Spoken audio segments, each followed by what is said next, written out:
August 17, 1944. Northern France, somewhere in the sector beyond Falaise where German forces were retreating eastward under relentless American pressure. A German army maintenance unit had discovered an abandoned American truck on a roadside. The vehicle was a GMC CCKW, what American soldiers called a Deuce-and-a-Half, its canvas cover torn by shrapnel from the recent air attack that had scattered the convoy it belonged to. The engines were still warm. The truck had been abandoned in haste but left mechanically intact. German mechanics approached it with professional curiosity. They had captured American vehicles before, but never had they examined one so thoroughly in conditions that allowed detailed analysis. The truck was massive compared to what German forces used. It dwarfed the standard Opel Blitz that formed the backbone of Wehrmacht logistics. Yet what immediately struck the examining mechanics was not the size, but the accessibility. The six-cylinder engine sat openly exposed with components clearly marked. Every part seemed designed for rapid access and straightforward replacement. When one mechanic opened the toolbox mounted on the running board, he found standard wrenches and pliers, and something unexpected, a maintenance manual printed on quality paper with detailed illustrated instructions. "Look at this," one mechanic said, flipping through the manual. "Everything is explained with pictures. A recruit could follow these instructions." The truck bore production markings indicating it was a 1943 model CCKW W353, the long wheelbase version. Stamped into the frame was Pontiac Plant Number 1. The production number that followed revealed this truck was one of approximately 150,000 built in 1943 alone. One factory, 1 year, producing more trucks than Germany manufactured in total categories combined. The initial mechanical inspection revealed a design philosophy that differed fundamentally from German engineering approaches. The GMC 270 engine produced 104 horsepower from 269 cubic inches, not particularly impressive by German performance standards. But the German mechanics recognized immediately that performance was not the design objective. Every bolt was the same size. Every nut could be turned with the same wrench. The spark plugs were positioned for easy access. The oil filter could be changed without specialized tools. "This is designed for idiots," one mechanic muttered, meaning soldiers with minimal mechanical training. Another mechanic corrected him. "No, it's designed for an army of millions where most men aren't mechanics. This is brilliant." He was right. The GMC truck was engineered for America's conscript army. Farm boys from Iowa and factory workers from Pennsylvania suddenly transformed into combat drivers with minimal training. Every component was selected for availability and ease of replacement. Nothing was exotic. Nothing required specialty knowledge. The design philosophy prioritized the reality of wartime operations over the theoretical perfection that German engineering typically demanded. The six-wheel drive system exemplified this approach. A simple transfer case engaged the front axle using a single lever. In comparison, the Opel Blitz trucks that German forces relied upon were rear-wheel drive only, struggling constantly in French mud and requiring careful driving to avoid immobilization. This American truck could power through terrain that would strand German vehicles. The suspension used basic leaf springs, crude by German standards, but nearly unbreakable. A German mechanic thought of the sophisticated torsion bar suspension on the Opel Blitz. Beautiful engineering that required factory tools to repair. These American leaf springs could be hammered straight with a rock if necessary. The production capacity implications were most troubling.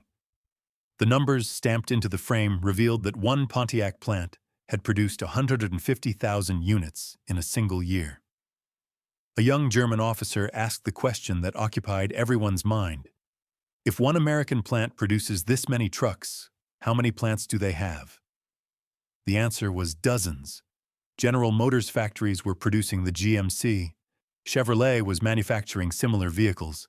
Studebaker was building truck variants. International Harvester was contributing to the total. Ford, Dodge, all producing military vehicles to standardized specifications with interchangeable components. The scale was beyond German comprehension. During the entire war, Germany would produce perhaps 100,000 Opel Blitz trucks. The United States would produce over 562,000 GMC CCKW trucks alone. That evening, the unit's logistics officer, a man who had worked in automotive manufacturing before the war, joined the examination. He had worked at the Opel plant in Brandenburg, understanding manufacturing deeply. As he studied the captured truck, his assessment grew darker. "We're looking at this wrong," he said to the gathered mechanics. "We see a simple truck, but what we're actually looking at is an entire manufacturing philosophy we cannot match." He explained what the GMC revealed about American production capability. The stamped steel body panels were crude compared to German construction, but could be produced in vast quantities by any press shop with standard equipment. The wooden cargo bed used commercial lumber that any sawmill could provide. The canvas top was commercial fabric. Nothing was specialized. Everything was abundant. "Look at the chassis," he continued, pointing to the ladder frame. "Straight channel steel welded together. Any structural steel plant could produce these. Compare that to our Opel with its precisely formed frame rails requiring specialized dies and equipment. The Americans have designed for their strength, their massive industrial capacity." The mechanic's assessment continued, growing increasingly analytical. "The GMC isn't superior to the Opel Blitz in engineering elegance, but it's superior in the metric that actually matters during total war: producibility. In 1943, we produced approximately 27,000 Opel Blitz trucks. The Americans probably built 20 times that number of these GMC trucks from this one manufacturer alone." He was actually understating the disparity. American factories would eventually produce 562,000 CCKW trucks during the war. Germany's entire wartime production of the Opel Blitz, the backbone of Wehrmacht logistics, totaled perhaps 100,000 units, with most being the 4R2 version that lacked the GMC's all-wheel drive capability that made it so superior in muddy terrain. Over the next week, the captured unit used the GMC for supply runs. The truck transformed their operational capabilities. Where their Opel trucks struggled through muddy farm roads, the GMC simply powered through with its all-wheel drive system. When loaded beyond its rated capacity, something that happened constantly in wartime conditions, it continued functioning. A German supply sergeant who drove it daily offered his professional assessment. "This truck is reliable in a way our vehicles aren't. It's not that it's better built. It's that it's built expecting abuse. They designed it knowing soldiers would overload it, neglect maintenance, and drive it like they're trying to destroy it. So they built accordingly. Simple. Robust. Forgiving." That observation was the real revelation. American engineers had designed the GMC for the reality of war, not for theoretical conditions. They had assumed drivers would be poorly trained, maintenance would be delayed or improperly performed, operating conditions would be terrible. So they engineered accordingly, building tolerance into every system. On August 25, 1944, the same day the Red Ball Express began its famous logistics operation, the German unit received orders to withdraw eastward. What they witnessed next completed their education in American industrial philosophy. An American supply convoy passed on a parallel road, not a tactical movement, but a routine supply column. German soldiers watched and counted the vehicles rolling past. After 30 minutes, they gave up counting, truck after truck after truck, stretching to the horizon. GMC CCKW trucks predominated, all identical, all loaded with supplies, all moving with mechanical precision toward the front. "Where are their horses?" a young German soldier asked, genuinely confused. The older officers realized the boy had never encountered a fully motorized army. In the Wehrmacht, 80% of all logistics relied on horses. Their division alone required over 5,000 horses to move supplies. Those horses needed fodder, water, rest, and veterinary care. They could march perhaps 30 kilometers per day in good conditions. They died by the thousands during winter operations. American divisions had no horses. They had trucks. Thousands upon thousands of trucks that could move hundreds of kilometers per day. Required no fodder, didn't tire, and didn't freeze to death in winter. The logistics officer performed additional calculations that evening. Each American division has approximately 2,000 trucks. They have roughly 40 divisions in France. That's 80,000 trucks supporting combat operations, not counting the supply services. We have 3 million horses total across all fronts and perhaps 100,000 trucks. Someone asked how this is even possible. The painful answer was that American automotive plants had been designed for mass production long before the war. Ford's assembly line systems, General Motors' production methodology. When war came, these facilities simply converted civilian production to military specifications. The same factories that built Chevrolet sedans built GMC trucks. The same workers who assembled Oldsmobiles now assembled military vehicles. The transition was seamless because the underlying manufacturing philosophy remained identical. Standardization, interchangeability, mass production. Germany had excellent engineers but lacked this production infrastructure. The Opel plant in Brandenburg, even at peak wartime production, could not match a single American automotive complex. America had dozens of such complexes. By September 1944, the German unit had captured 3 additional GMC trucks and a Dodge WC-63 ambulance. As the mechanics examined these vehicles, they noticed something remarkable that elevated their understanding beyond individual vehicle assessment. Parts were interchangeable not just between GMC trucks, but between different manufacturers. A GMC carburetor could be fitted to the Dodge. Electrical components were standardized across the fleet. Even tire specifications were identical. They've standardized their entire vehicle fleet, the logistics officer explained to his assembled mechanics. One set of specifications, multiple manufacturers. It means any mechanic can service any truck. Any parts depot can supply any vehicle. The contrast with German practice was stark and professionally humbling. The Wehrmacht used vehicles from dozens of manufacturers with incompatible components and specifications. A mechanic trained on an Opel couldn't necessarily service a Borgward or a Mercedes-Benz without additional training. Parts warehouses had to maintain inventory for hundreds of different vehicle types. It was a logistical nightmare that consumed resources, training, and organizational complexity. American logistics had eliminated this problem through ruthless standardization. The mechanics began studying captured technical manuals from different manufacturers. They discovered that GMC, Chevrolet, Dodge, and International Harvester trucks, produced by competing companies, could share components. Engines from different manufacturers were similar enough that experienced mechanics could work on any vehicle type. This standardization reflected a deliberate policy decision made by American military planners at the highest level. Rather than allowing each manufacturer to pursue proprietary designs, the military had imposed standardized specifications that all contractors had to meet. One mechanic, examining engine components from different manufacturers, articulated what this meant. They've forced competition to serve standardization. Our companies compete to build the perfect vehicle.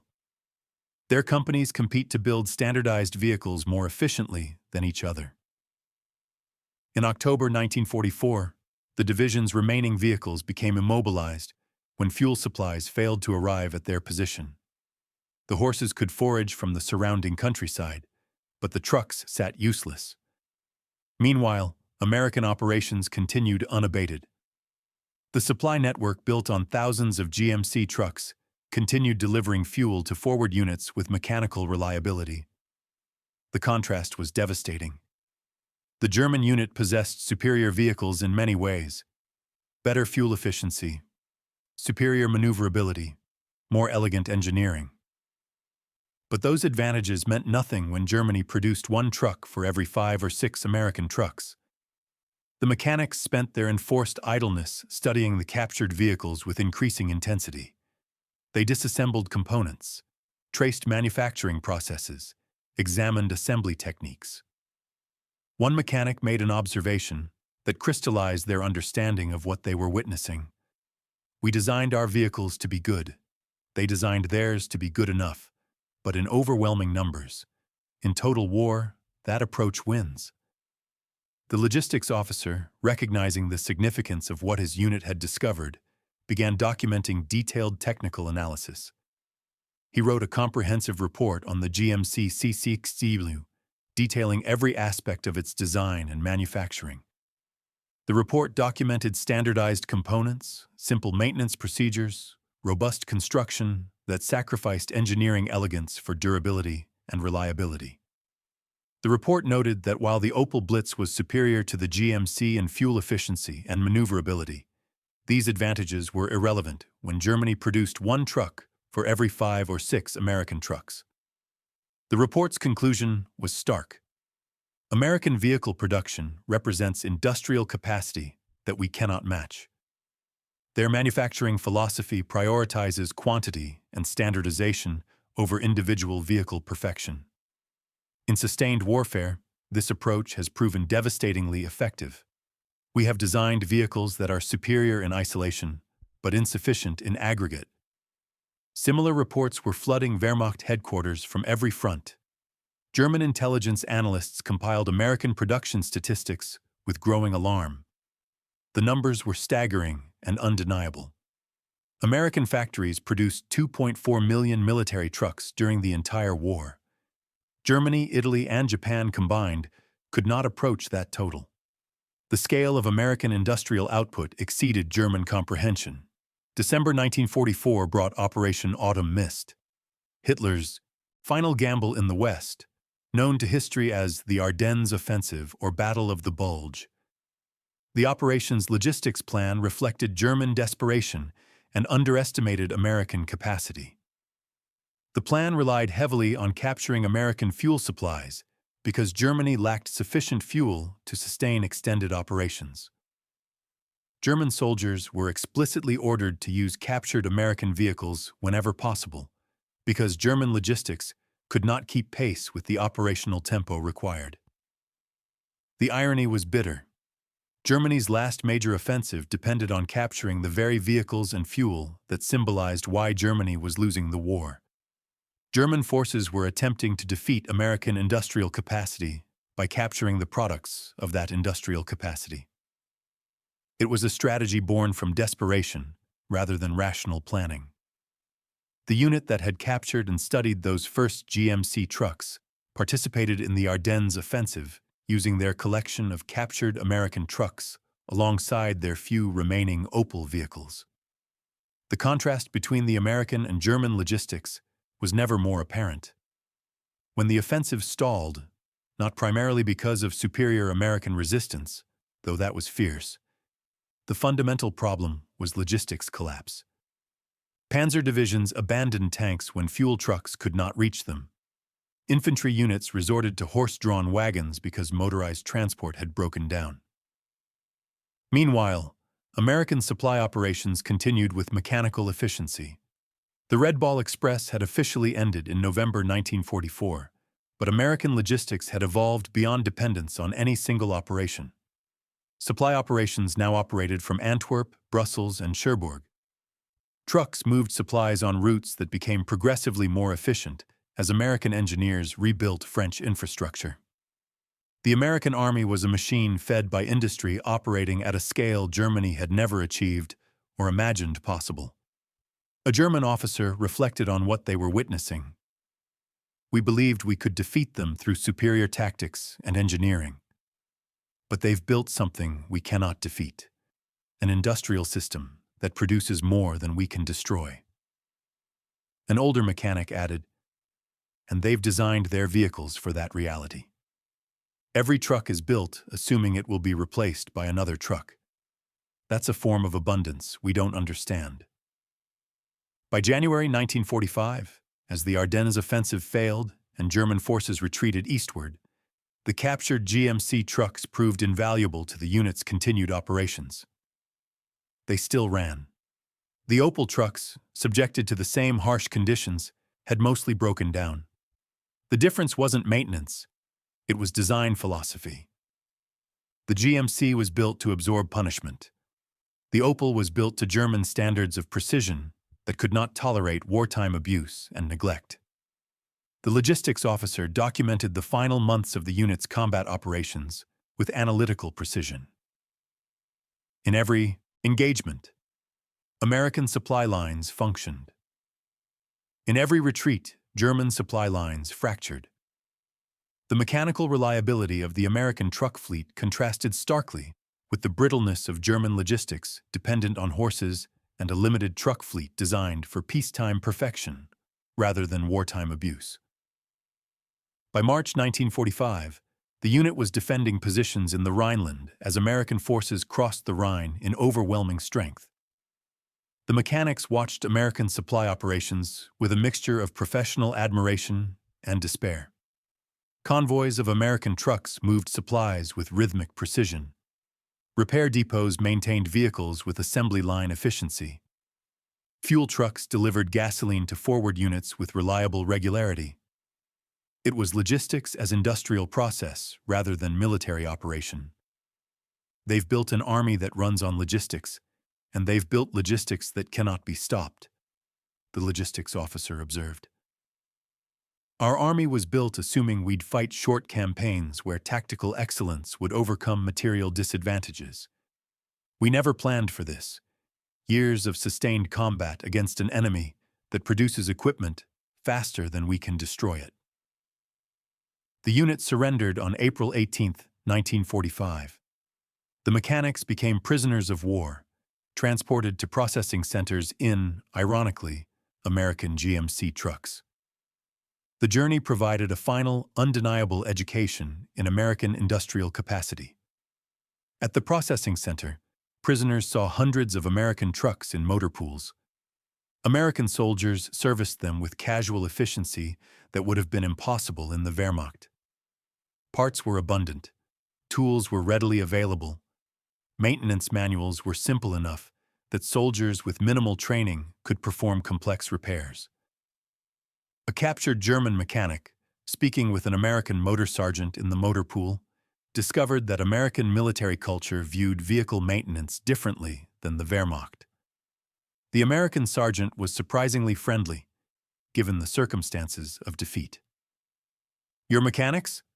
the sergeant asked. "Hell, we need mechanics. Can you work on these?" He gestured at the GMC trucks in the motor pool. "Yes, we've maintained several captured ones," the German mechanic replied cautiously. "Good. The war is over for you guys, but these trucks still need maintenance. I can get you assigned to the motor pool, better than sitting behind wire." Over the following weeks, German mechanics worked alongside American soldiers, maintaining the very vehicles that had helped defeat them. The American sergeant explained American manufacturing and maintenance philosophy with unguarded honesty. "We design everything for speed, quick maintenance, common parts, simple procedures. See this engine? Complete overhaul can be done by a two-man team in 8 hours using field tools. Try doing that with one of your trucks." The German mechanic acknowledged the truth. An Opel engine overhaul requires factory, conditions, and specialized equipment. We designed for precision. You designed for practicality. "Exactly," the sergeant replied. "In peacetime, your way probably produces better vehicles. In war, our way produces vehicles that keep armies moving. How many of these GMC trucks you think we built?" "I don't know. Hundreds of thousands? Over 500,000 of just this model. Then there's the Dodges, the Studebakers, the Internationals, millions of trucks total. That's what won the war. Not better equipment, but more equipment than you could ever destroy." The American continued with remarkable candor. "You know what's funny? These trucks aren't that complicated. We used commercial truck technology, barely modified it for military use. The engine is a commercial design. The transmissions are commercial. We just made it rugged and produced it in massive quantities. That's the secret. The German mechanic realized what he was hearing. American success had not come from superior engineering brilliance. It had come from manufacturing wisdom, the understanding that in industrial warfare, quantity deployed effectively trumps quality produced insufficiently. The German mechanics spent months in prisoner camps, many assigned to work in American motor pools. They witnessed the scale of American logistics daily. Convoys of hundreds of trucks moved supplies across occupied Germany. Repair depots maintained parts inventory that exceeded total equipment holdings of entire German divisions. Production systems were so efficient that damaged vehicles were often replaced rather than repaired, because new vehicles arrived faster than repairs could be completed. One mechanic, observing this casual abundance, reflected, "They don't repair trucks.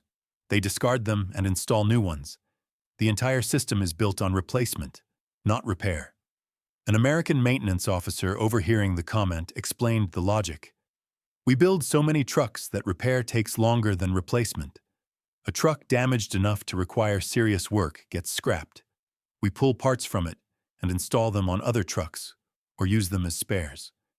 The broken truck goes to salvage. By the time it would be repaired, we've already manufactured and delivered a replacement." This approach would have been incomprehensible to German planners who built vehicles for longevity and repair. The American system treated individual vehicles as temporary, assuming they would be replaced by newer production. German engineering treated each vehicle as a permanent asset to be maintained for years. By late 1945, as repatriation of German prisoners began, mechanics who had worked in American motor pools returned to a devastated homeland. Cities were rubble. Factories had been systematically destroyed by Allied bombing. But everywhere were American vehicles, GMC trucks hauling reconstruction materials, jeeps carrying occupation forces, equipment supporting the beginning of German rebuilding under the Allied occupation. One mechanic, a former supply officer who had captured and analyzed the first GMC truck, found employment at a vehicle reconstruction depot in Frankfurt. His knowledge of American vehicles made him valuable to the occupation administration. One day, while training younger Germans in American vehicle maintenance, he reflected on what the war had taught him. "Before the war, we believed German engineering was superior. That quality would overcome quantity. We were profoundly wrong. The Americans understood modern industrial warfare better than we did. They built adequate equipment in overwhelming numbers. They standardized ruthlessly. They designed for the reality of military operations, not for theoretical perfection." He gestured toward the GMC trucks in the depot yard. "These trucks aren't masterpieces of engineering, but they won the war because there were hundreds of thousands of them. They all used the same parts. Any soldier could drive them. Any mechanic could fix them. That was the genius, not in individual vehicles, but in the entire system that produced them." By 1947, the Marshall Plan was delivering aid to Germany, much of it transported in American trucks. German mechanics maintained these vehicles, applying lessons learned from years of observation, study, and practice. When German industry began rebuilding in the post-war years, many manufacturers consciously incorporated American manufacturing principles into their designs. Standardization became a design priority. Component commonality was engineered into new vehicles. Design for manufacturability replaced design for perfection as the primary engineering objective. The GMC CCKW remained in American military service until the 1960s, a testament to its robust design and manufacturing excellence. Many examples served even longer in Allied militaries and civilian fleets. The vehicle became iconic, representing American industrial philosophy that had proven decisive in total war. The Opel Blitz, despite being an excellent vehicle in many ways, became a symbol of Germany's industrial shortcomings during the war, quality insufficient to overcome quantity. In the decades that followed, German automotive manufacturers began merging German engineering precision with American mass production techniques. Companies like Mercedes-Benz, BMW, and Volkswagen rebuilt their manufacturing infrastructure, incorporating lessons from both German and American approaches. The result was vehicles that combined German precision with American manufacturability, engineering excellence designed for efficient mass production. Former Wehrmacht mechanics, who had maintained both German and American vehicles during the war, became valuable consultants to rebuilding German industry. They understood both approaches and could articulate why the American system had proven superior in sustained conflict. They could explain that superiority was not about individual vehicle quality, but about systemic philosophy. One such consultant, in a 1967 interview for an automotive trade journal, summarized the fundamental lesson. The GMC truck taught us that in modern warfare, and by extension, in modern industrial competition, perfection is the enemy of good enough.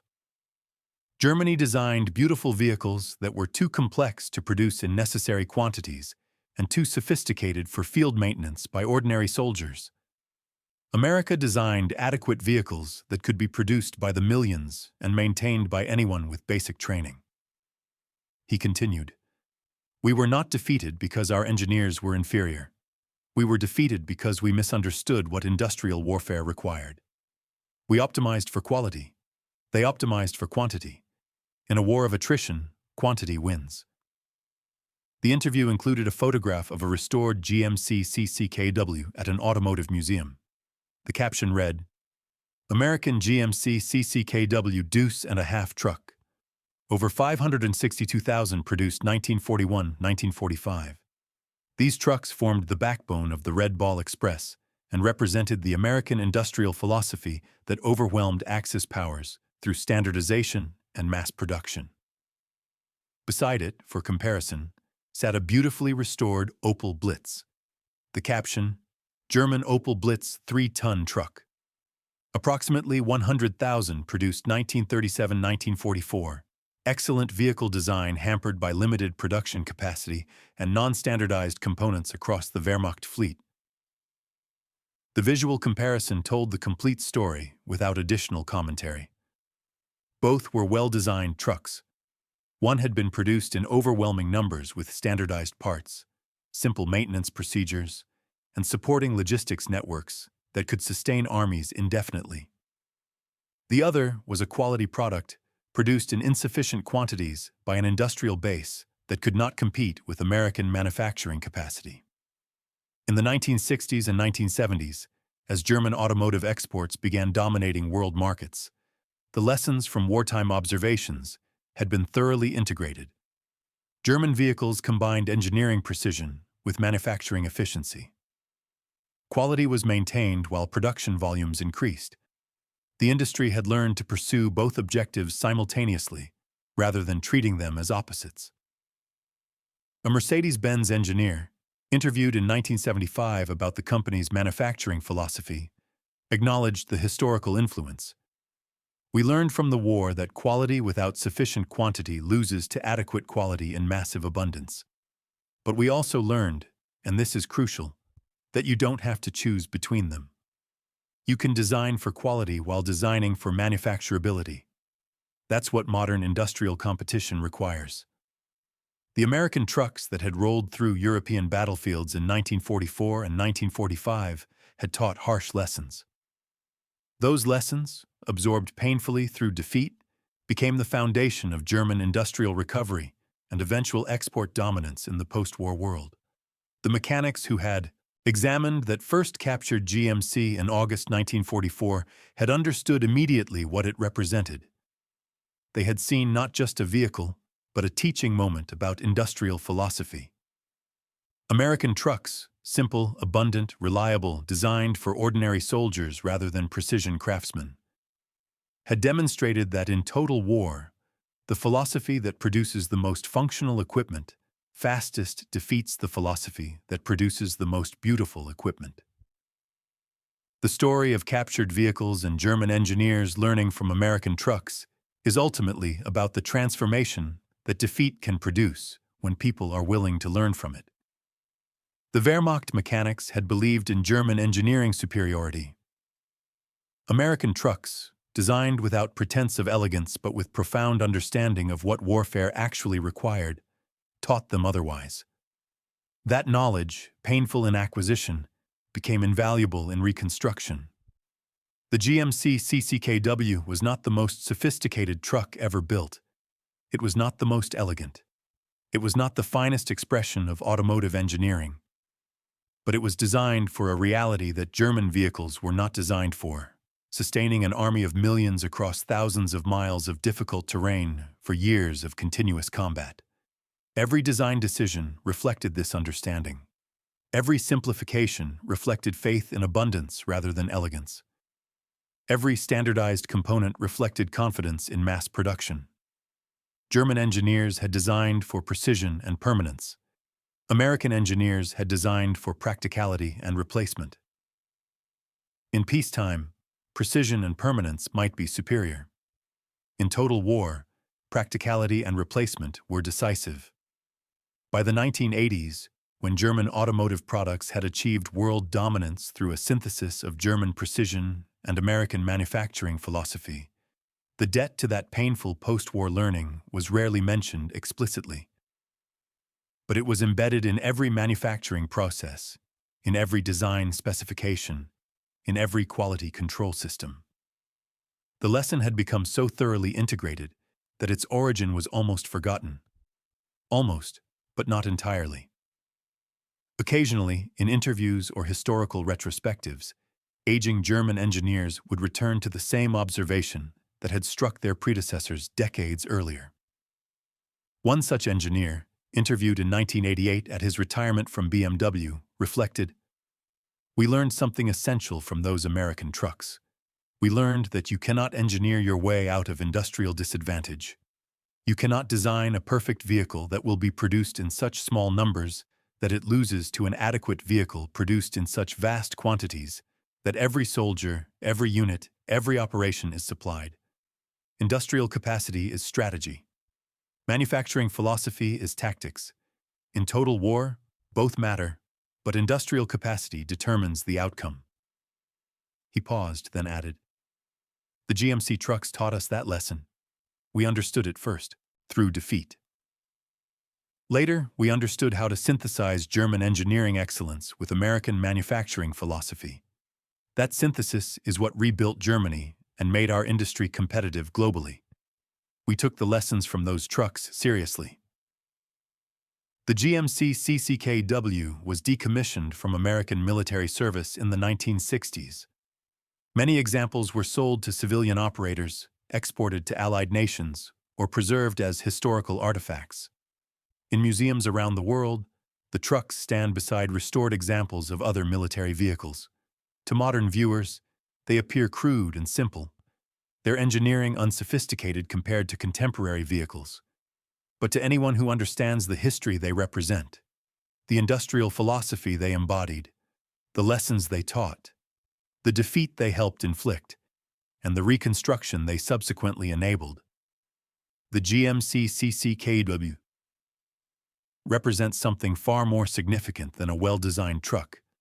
It represents the triumph of practical manufacturing philosophy over engineering perfectionism, the victory of abundance over scarcity, and the painful but transformative lesson that in total war, quantity has a quality all its own. For German mechanics who maintained those trucks as prisoners and later as civilians rebuilding their nation, the vehicles represented a complete education in industrial warfare. That education, absorbed through defeat and applied through reconstruction, shaped not just German industry, but German thinking about engineering, manufacturing, and competition for generations. The trucks that rolled through European battlefields in 1944 and 1945 carried not just supplies. They carried lessons about the nature of industrial capacity that transformed the nation they helped defeat into a manufacturing powerhouse that would dominate world markets for decades. The story of the GMC CCKW and the German engineers who learned from it is ultimately a story about how defeat, understood honestly and completely, can become the foundation for future success. The trucks were not beautiful. They were not perfect. But they were honest expressions of what industrial warfare actually required. That honesty, painful to acknowledge, became the foundation of wisdom.